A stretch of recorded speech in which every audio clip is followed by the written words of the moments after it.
আজিৰ পৰা আমাৰ পশু চিকিৎসা বিজ্ঞান মহাবিদ্যালয় ছাত্ৰসকলৰ কলেজ সপ্তাহ আৰম্ভ হৈছে। এই কলেজ সপ্তাহত আজিৰ মুখ্য আৰম্ভণি অনুষ্ঠানত মুখ্য অতিথি হিচাপে নিমন্ত্ৰণ কৰি আনিছিলোঁ শ্ৰী মনীষ ঠাকুৰ ডাঙৰীয়া। তেখেত অসম চৰকাৰৰ মুখ্য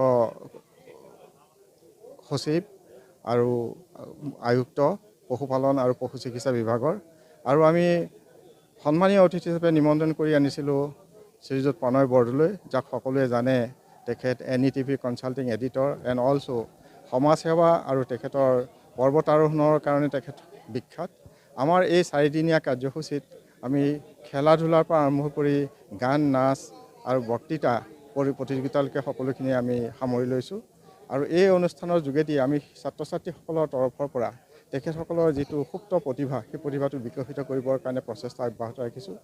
আমাৰ এই 4দিনীয়া কলেজ সপ্তাহৰ পৰা আমি যিসকলে বিশেষ পাৰদৰ্শিতা দেখাব পাৰে তেখেতসকলক আমি চিনাক্ত কৰি আমাৰ আন্তঃ মহাবিদ্যালয় যিখন সমাৰোহ হয় তালৈ আমি পঠিয়াওঁ।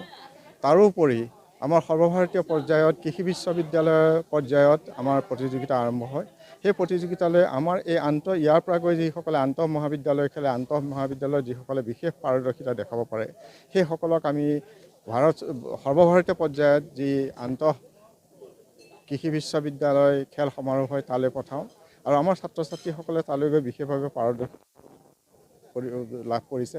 আৰু আমাৰ বিশেষকৈ যিটো ঘোঁৰাৰ প্ৰদৰ্শনী, ঘোঁৰাৰ সেই প্ৰদৰ্শনীটো আমাৰ এই মহাবিদ্যালয়ে এককভাৱে আছে আৰু আমাৰ মহাবিদ্যালয় সেইবাবে বিখ্যাত।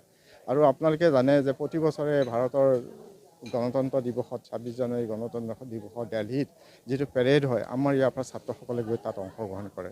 আৰু আজি আমাৰ ঘোঁৰাৰ প্ৰদৰ্শনী দেখুৱালোঁ। ইয়াৰ উপৰিও আমাৰ indoor games, badminton, table tennis, তাৰোপৰি আমাৰ বক্তৃতা প্ৰতিযোগিতা, তৰ্ক প্ৰতিযোগিতা, ৰংগোলী প্ৰতিযোগিতা, ল'ৰা ছোৱালীৰ সুপ্ত প্ৰতিভাসমূহ কেনেধৰণে বিকাশ কৰিব পাৰে প্ৰতিটো প্ৰতিযোগিতাই আমি তেখেতসকলক দি পেলাই তেখেতসকলৰ প্ৰতিভা বিকাশ কৰিবৰ কাৰণে আমি প্ৰয়াস কৰিছোঁ।